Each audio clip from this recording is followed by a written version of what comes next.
And on that joyful note, may peace be with you. A warm welcome, one and all, as we gather together for worship. My name's Brennan. I'm one of the pastors here at St. Luke, where together we are a joyful, inclusive, compassionate community on a spiritual journey to do justice, make peace, and walk humbly with our God. It's my joy to welcome you this day here as we continue along in our summer Poems of Power series. Today I'll be joined by Dave Bosselmann to discuss the nature of poetry, the miraculous nature of life, and we'll be sharing his belated wife Penny's poem along the way.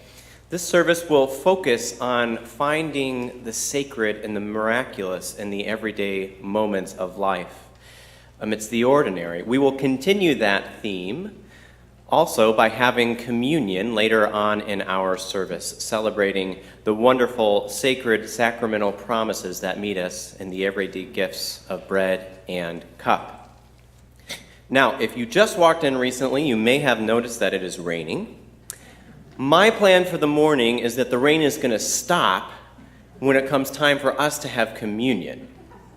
The plan is for us to head out these doors, have communion outside, and come back on in. That allows everybody to easily take their masks off to enjoy the sacrament. If it is just gently raining, we will go forward as planned. We might remember our baptism and the promise, the other sacrament in the church. If it is more strongly raining, we have our rain tent set up here, and we'll have a simple station right outside to help facilitate that time. If it's full-on thunderstorming, we'll figure that out when we get there. But the plan is for the rain to stop. So, with that note here, I'll invite us to settle into our time together. And Mary, our liturgist, is going to come forward to offer our opening poem as we together center ourselves to share in the service of worship.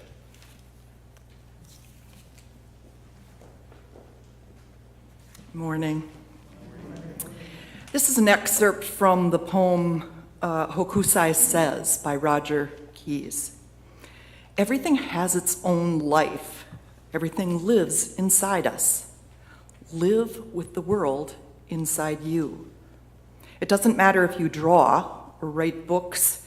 It doesn't matter if you saw wood or catch fish. It doesn't matter if you sit at home and stare at the ants on your veranda or the shadows of the trees and grasses in your garden. It matters that you care. It matters that you feel.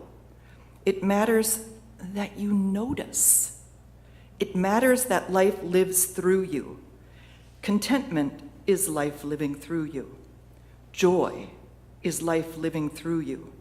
Satisfaction and strength is life living through you. Don't be afraid. Love, feel, let life take you by the hand. Let life live through you.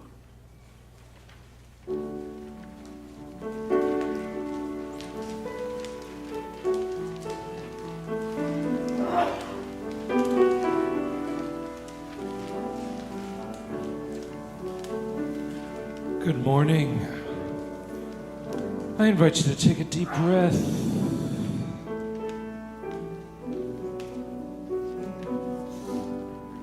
And just sing right back what you hear. And when I rise, let me rise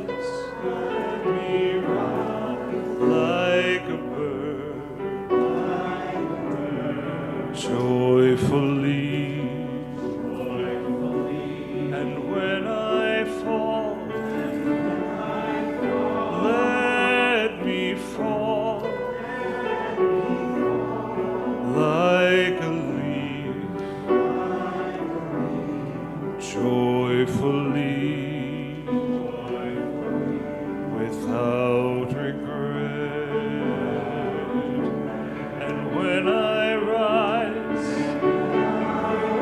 let me rise like a bird, joyfully. And when I fall, let me fall like a leaf, joyfully, without regret.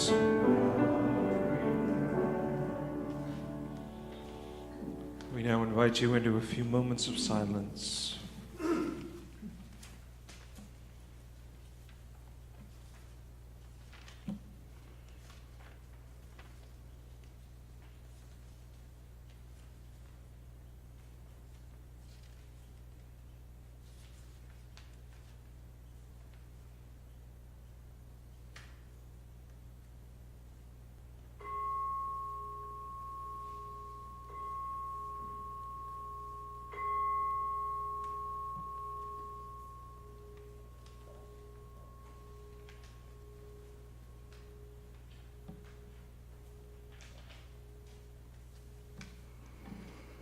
Our opening poem is This Morning by Mary Oliver. This morning, the redbird's eggs have hatched, and already the chicks are chirping for food. They don't know where it's coming from, they just keep shouting, more, more. As to anything else, they haven't had a single thought. Their eyes haven't yet opened. They know nothing about the sky that's waiting, or the thousands, the millions of trees. They don't even know they have wings. And just like that, like a simple neighborhood event, a miracle is taking place. I invite you to rise and body your spirit for our opening song.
Our scripture is from Psalm 8, chapter 1, verses 3 through 9. O God, our sovereign, how majestic is your name in all the earth. When I look at your heavens, the work of your fingers, the moon and the stars that you have established, what are humans that you are mindful of them? Mortals that you care for them. Yet you have made them a little lower than God and crowned them with glory and honor. You have given them dominion over the works of your hands. You have put all things under their feet, all sheep and oxen, and also the beasts of the field, the birds of the air and the fish of the sea, whatever passes along the paths of the seas, O God, our sovereign. How majestic is your name. An excerpt from The Life of a Day by Tom Hennon. Usually, days just pass, mostly unnoticed, unless they're wildly nice, such as autumn ones full of red maple trees and hazy sunlight, or if they are grimly awful ones in a winter blizzard that kills a lost traveler and bunches of cattle. For some reason, we want to see days pass, even though most of us claim we don't want to reach our last one for a long time. We examine each day before us with barely a glance and say, no, this isn't the one I've been looking for, and wait in a bored sort of way for the next when we are convinced our lives will start for real. Meanwhile, this day is going by perfectly well adjusted, as some days are, with the right amounts of sunlight and shade and a light breeze, perfumed from the mixture of fallen apples, corn stubble, dry oak leaves, and the faint odor of last night's meandering skunk.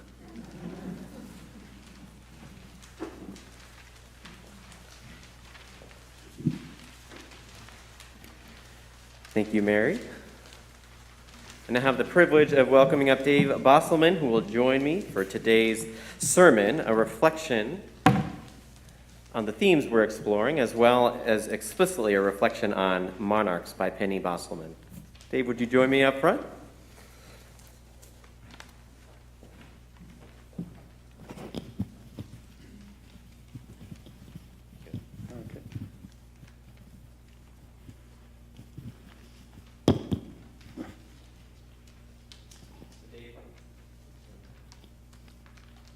Dave, thank you again for joining me. It's always a pleasure, I think, especially for the congregation, when we get a break from your regular preachers' voices and get to hear from one of our longtime community members. We're very honored to have you reading and sharing poetry from us today from someone who's very near and dear to your heart, and I'm sure near and dear to many of the longer timers here in this community. Now, before we get to the poem and into our theme of the miraculous nature of life, I'm wondering if you could share a bit with us about the wonderful author of this poem, Monarchs, and how it was that she approached her poetry. Well, Penny was a very keen observer of nature. There were several events early in her life that I think strongly influenced her. One was that she was very close to her father, who died when she was 12 years old. And then she and her mother moved to a little town in Illinois, Forest, Illinois, where she grew up. And there she had a relationship with a horse that was owned by a good friend of hers. And I think she cared for that horse. I don't know that she rode it, but. And then when she was in her 20s, she had a brain aneurysm. She collapsed while teaching in school out in New Jersey, and that was a pretty traumatic experience for her. And it took some time for her to recover her ability to speak. She lost her ability to play the piano. She lost her field of vision on the right and never regained that, but she functioned very well. But anyway, I think those events, impressed upon her. After that, she realized how precious life was, and so she was very present to everything. And for someone who's, let's say, relatively new like myself, or maybe even newer or visiting, how did you know Penny? I'm sorry, what? How did you know Penny? For anyone who might be missing that context. How did I know her? Well, I met her here. I reached out to her when I was separated from my ex-wife and just needed somebody to talk to. And so that's what started it all. And I invited her to lunch, and she was ready for a relationship, but I wasn't. So we struggled for a while, but finally, after 3 years, we got married. Yeah. And so I now have the pleasure of asking you, or inviting you, Dave, to read your late wife's poem, Monarchs. And either before or after you read it, I would like to invite you to share if you remember her writing this poem, or what was like the first time that you heard this poem from her. I don't remember her writing it. She would write her poetry when I was at work, and she would sit at home looking out on the woods and write her poetry then. I think it was inspired by an experience we had at Carver Park. We were out there with some friends, and we came up across Monarch staging for their migration, and it was really quite amazing. I mean, there were at least hundreds of them, maybe thousands of them on the goldenrod out there, and so it was quite remarkable. And the poem Monarchs that she wrote, here is the cast of characters, this mysterious sky, like a giant blue hat pulled over the head of the earth, and this field, clear and grandly spacious, a suitable set, this borrowed jacket, too big for my body, but rooms to hide these brightly colored birds who will enter on cue. The minor characters, stands of goldenrod, bright gold of kings, tall and waving grass, and crickets and mice, all cleverly disguised as themselves. And things unseen, like wind waiting for a cue, her entrance. Now enters the main attraction, the cash cow, that which puts even spaciousness to shame. Swelling, sparkling, swarming in the September sun, orange as pumpkins, coming in clouds and herds and millions, on the brown path, on the goldenrod, in the blue sky. And now the wind's cue, applause. Do you know what you carry inside? Can you speak it? Can you rise in the morning light wearing your own beauty? Thank you, Dave. It's, when you submitted this poem earlier, I think late spring, early summer, it was before, in case anyone hasn't heard, the news came out that monarchs are being put on endangered species lists. And I have noticed that I've seen far fewer of them this year. I don't know if that has to do with the drought or the heat or the fact that they are becoming endangered. It also reminds me that, I have a daughter who I really want to share a lot of these beautiful things with. And I desperately want to show her fireflies. And they are not where I live. No. And, I can picture Penny in many ways just sitting on that porch like you mentioned. The same way that I picture Mary Oliver, for those of you who know Mary Oliver's work, I imagine her sitting underneath a tree, just slowly watching the world around and taking it in. And I wonder about and worry about whether we are running out of that capacity as a society, or if we're going to run out of nature to take in and appreciate. And I guess a couple things come to mind. Well, the first question maybe being that it seems like Penny was someone who was not only observant, but someone who made time to slow down and take things in. And I'm wondering if that was something that the two of you shared as a couple, or that she was able to be a teacher for you within? Well, Penny was many things to me. She was an entertainer, she was a mentor, she was a best friend. But no, the love of nature we both shared. I mean, we were exactly alike. It was incredible. I don't know how I got so lucky. We were the perfect match. We were both INFJs on the Myers-Briggs scale. We were both introverts.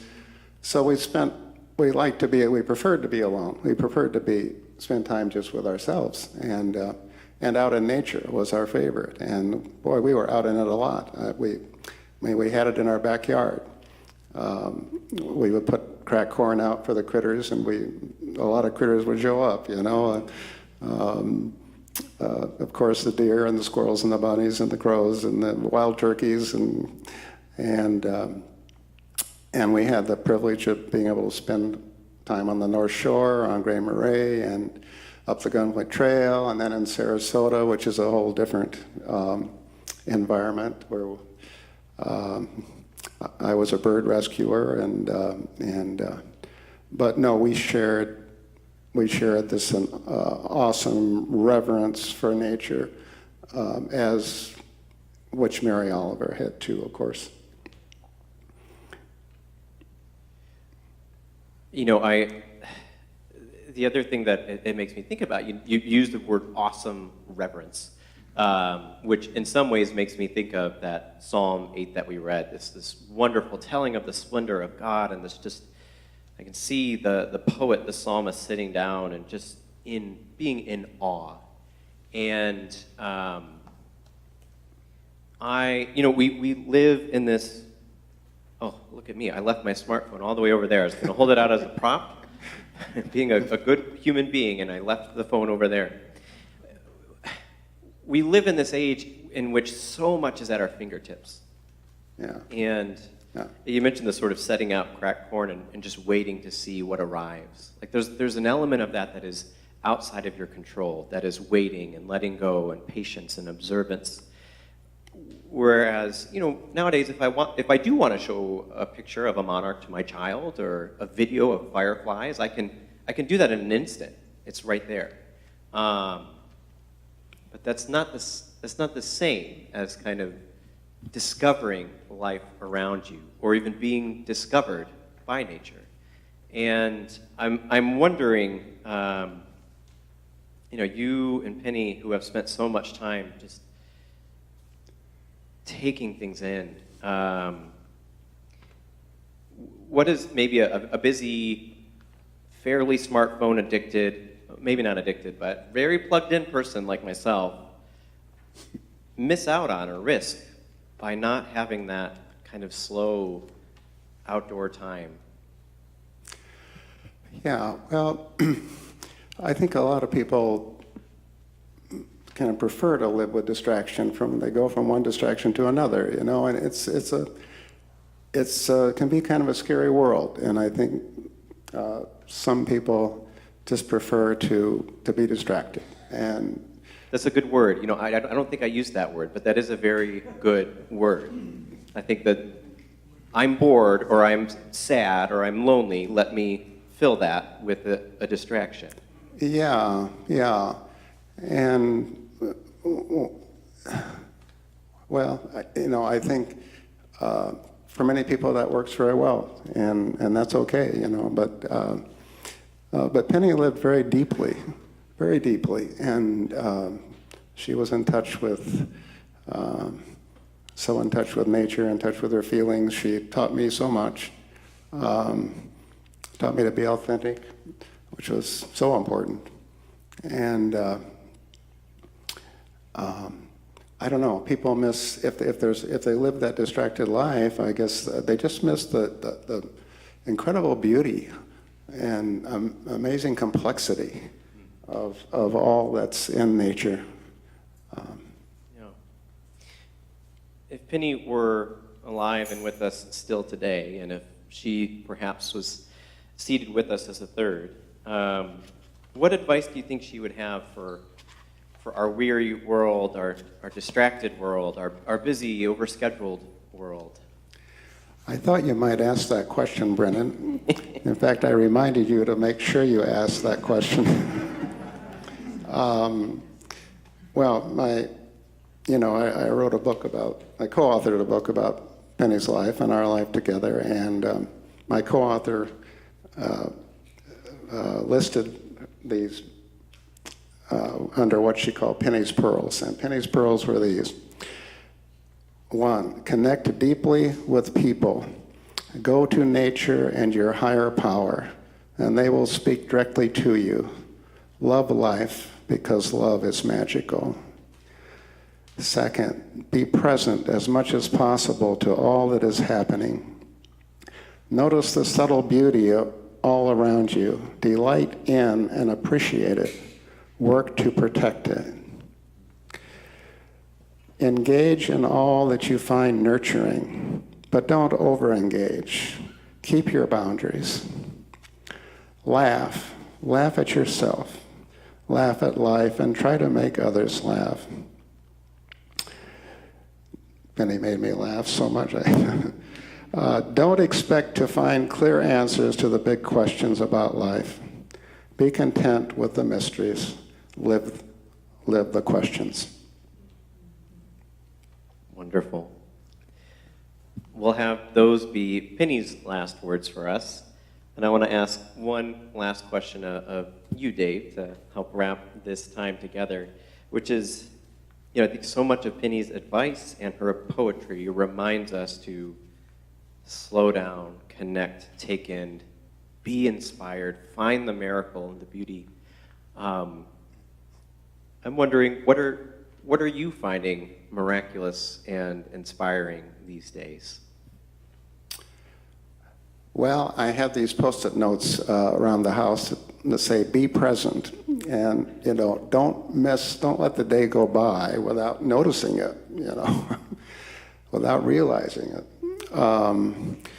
It's just the incredible complexity of life. It's, do you know, take the human foot, for example. It has 26 bones. It has 30 joints. It has over 100 muscles, tendons, and ligaments. That's just to keep it working, and we kind of take our feet for granted unless we have foot trouble. Well, after reading the book, The Hidden Life of Trees, I mean, who knew that trees communicate with each other? It's an amazing book. I was amazed reading that book. There are 4 or 5 ways that trees communicate with each other to protect each other, to warn each other of pests. And they have the ability to give off chemicals that will alert other trees that there's a predator in the neighborhood, that will actually attract predators to insects that may be foraging on them. So, it's just the amazing complexity and beauty of life. Having experienced a lot of that, kayaking with dolphins in Florida and manatees and gators and big gators, and it's just, I'm in awe, Live life in awe and be present.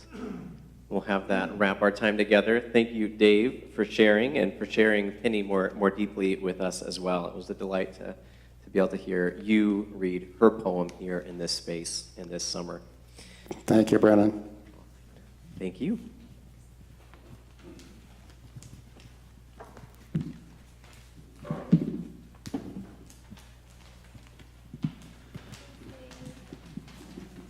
Thank you, Dave.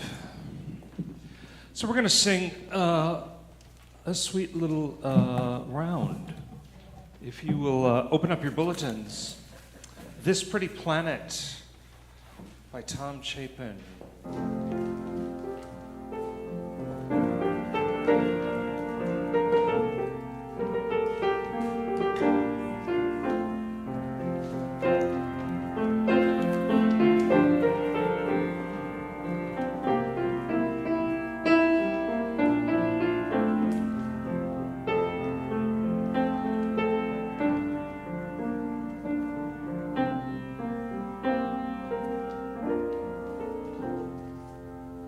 So let's sing through it all together a couple times so you get the hang of it. And then we're going to start with this group over here. I'll sing along with you.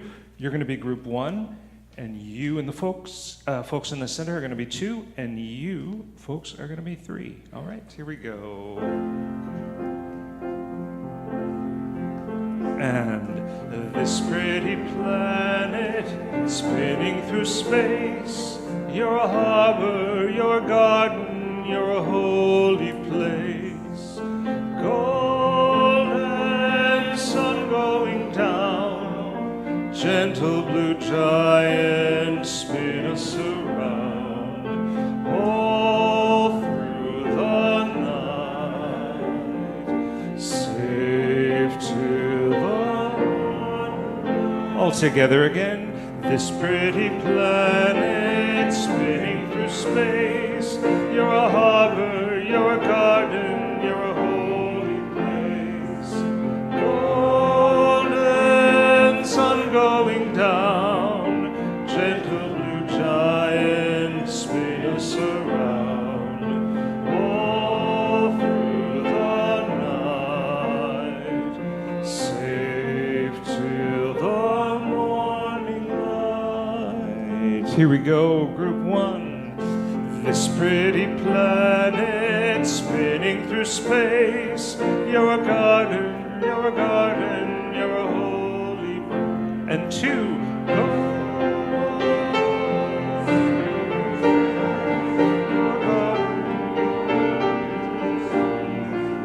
3, this pretty planet,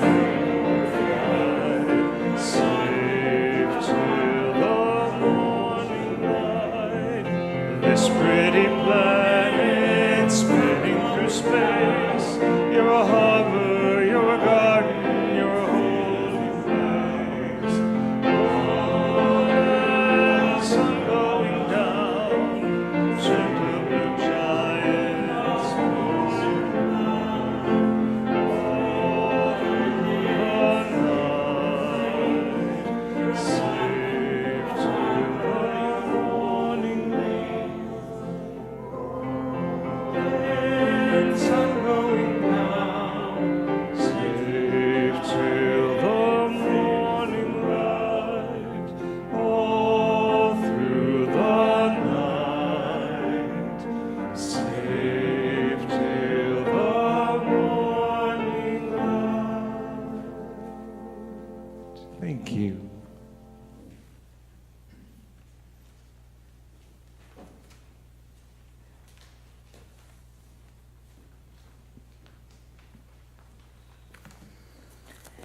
That is one of my all-time favorite camp songs. Thank you for sharing that special song with me. So, beloved, I have a few announcements for you this morning. What an apropos time. Thank you for sharing that, Dave. One of our goals here is to share the beauty of nature with our youngest. And to do so, this is an announcement for you that maybe you can share with your kids or your grandkids. Because next Sunday, after worship, we are going to have our Eco Club Harvest Edition. Our Eco Club is for elementary school kids. They have our new children's garden right out here by the food garden, and now they get to do the fun part, because in the spring, they tended the dirt and they planted things, and now they have lots of things growing in their garden. So next Sunday, our children are invited in to harvest their garden, and they will get to sample some of the food from their garden that they harvest that day. I'm very excited for our Eco Club Harvest this next week, so please invite your youngest. As well, next week after worship is our family fellowship luncheon, so those parents of those kids can all gather together for a little light luncheon together outside. We'll probably be out here, maybe out front, wherever the Spirit moves us. I also invite you to join us next week during worship, when we will share in a very special day in my family's life. The baptism of my youngest son, Luke, will take place. We are planning that for next week. I am thrilled and honored to be able to baptize him next week. So please join us next week. Or if you just want to see a bunch of kids and families here, come on next week, because they're all going to be around. That is our formal announcements. Now, before we move into our time of communion, it looks as though Brennan's plan is coming to fruition. The rain has stopped. So we will be moving outside for our communion time. This is a new experience that I invite you to be in a spirit of awe and wonder and peace as we move through this new time together. We will make our way out following the arrows on the ground. As Brennan, my model, is demonstrating here, make his way out. They can't see you anymore, but that's fine. You're going to make your way past the columbarium. There will be a couple of stations there with cup and bread, as well as a table with some grab-and-go elements as well. If you are not comfortable receiving elements from a person using a common cup, you are invited to take from that table. After that, you make your way back around the columbarium, coming in this left door and waving to the people still standing in line as you make your way back inside. Now, for those of you who have limited mobility, there will be some elements here that we will be bringing around to you if you would like. If you feel like this would not be a meaningful experience for you because of limited mobility, just wait for the crowds to start moving, and I will be bringing you cup and bread for you to take in your seat as well. We invite you, those taking them in your seat, to just pull your mask down as you pop in your bread or drink and then replace your mask afterwards. Those are all our instructions, our formal instructions for the covenant ahead. I now invite us to be in the spirit of prayer as we continue our service now in this time of communion. So leading into this new experience, we're going to sing a new song, this song of invitation into the communion experience. Let's sing through this twice.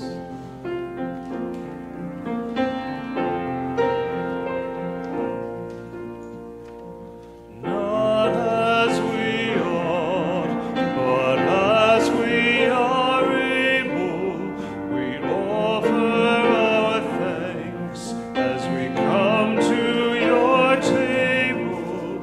Through word and spirit bless us, through bread and wine refresh us, that we may be filled, that we may be filled with love. Not as we ought, but as we are able, we offer our thanks as we come to your table. Through word and spirit bless us, through bread and wine refresh us, that we may be filled, that we may be filled with love.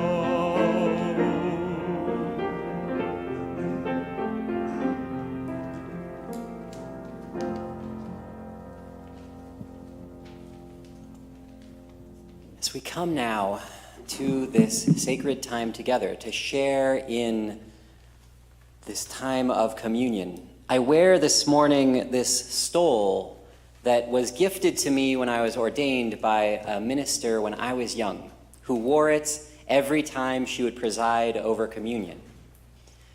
This act together is one of the few sacraments that we share together as a community in this church.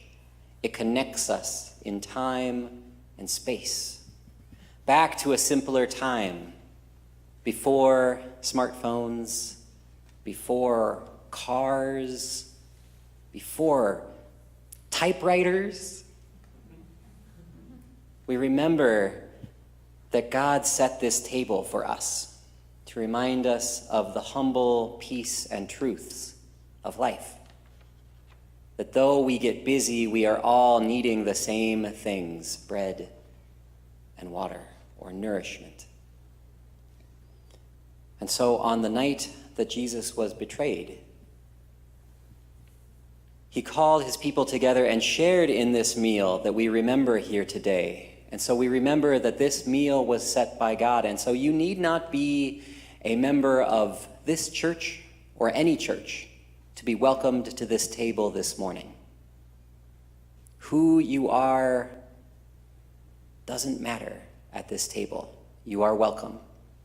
All that matters is that you are, and that you are enough, just as you are this morning. And so, as Jesus' friends and him gathered and shared that meal together, he took the bread, raised it, blessed it, and broke it.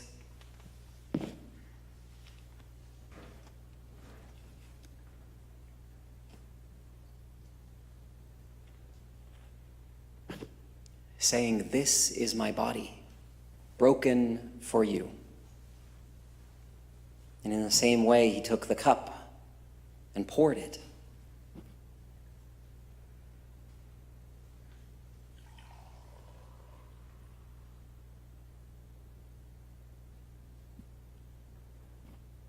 Saying, "This is my life, poured out for you, for the forgiveness of your shortcomings and sins.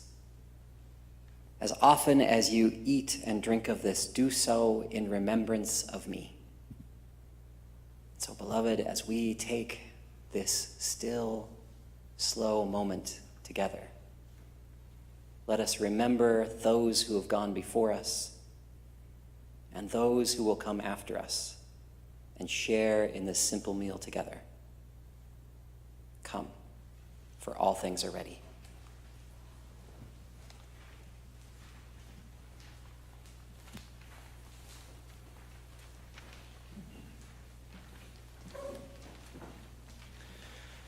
As we make our way outside, we're going to be singing as we gather at your table.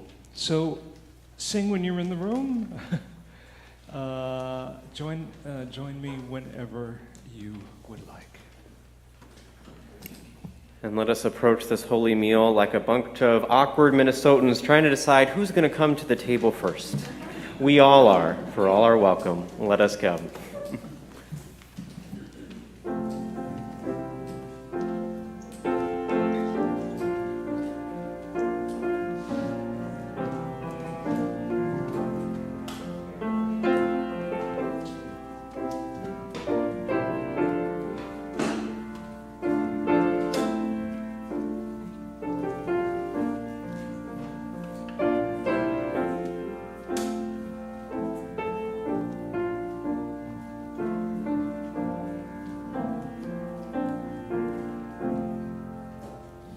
As we gather at your table, as we listen to your word, help us know, O God, your presence. Let our hearts and minds be stirred. Nourish us with sacred story, till we claim it as our own.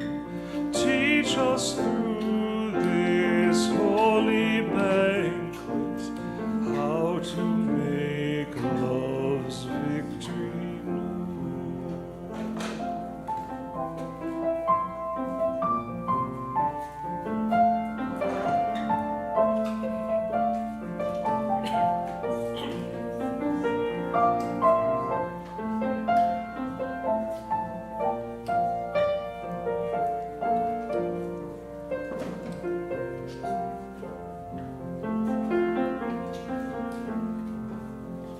Turn our worship into witness in the sacrament of life. Send us forth to love and serve you, bringing peace where there is strife. Give us, Christ, your great compassion, to forgive as you forgave. May we still behold your image in the world you came to save.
Let's sing verse 3. Gracious Spirit, help us summon all the guests to share that feast, where triumphant love will welcome those who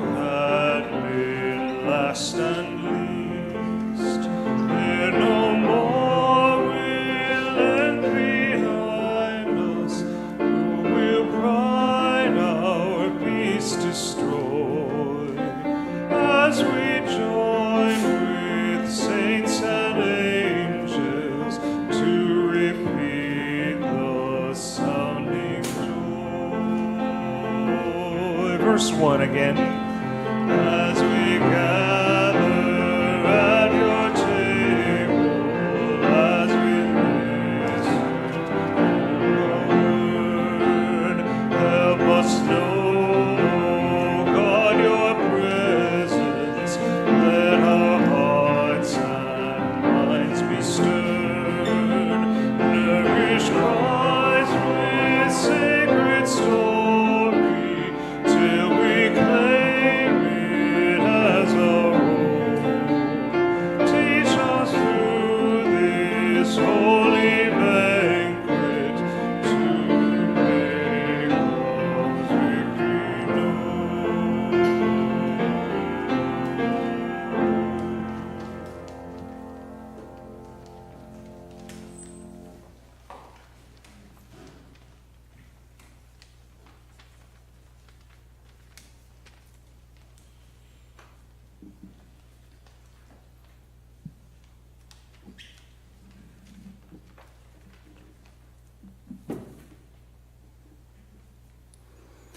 Will you please join me in the spirit of prayer with our prayer of thanksgiving printed in your bulletin?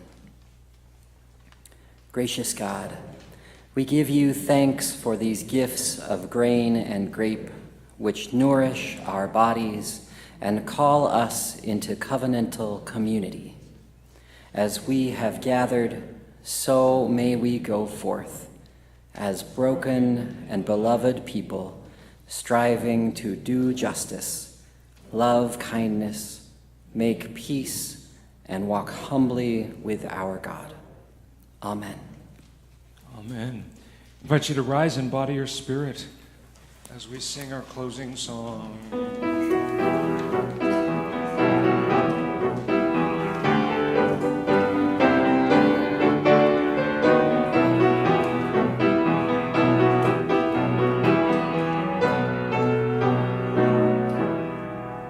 Shall go out with joy and be led forth with peace, and the mountains and the hills shall break forth before you. There'll be shouts of joy, and all the trees of the field shall clap their hands, and all the trees of the field shall clap their hands. The trees of the field shall clap their hands.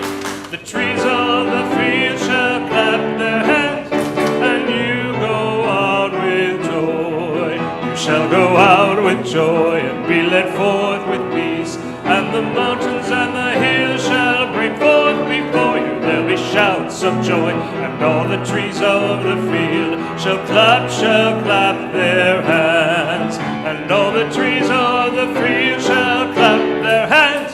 The trees of the field shall clap their hands. The trees of the field shall clap their hands, and you'll go out with joy.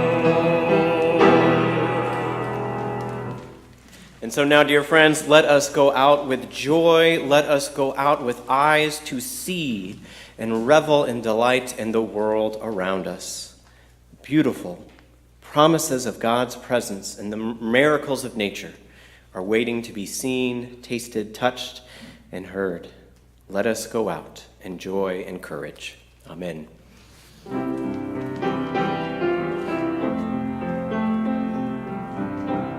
Oh God, you have called us to ventures where we cannot see the end, by paths never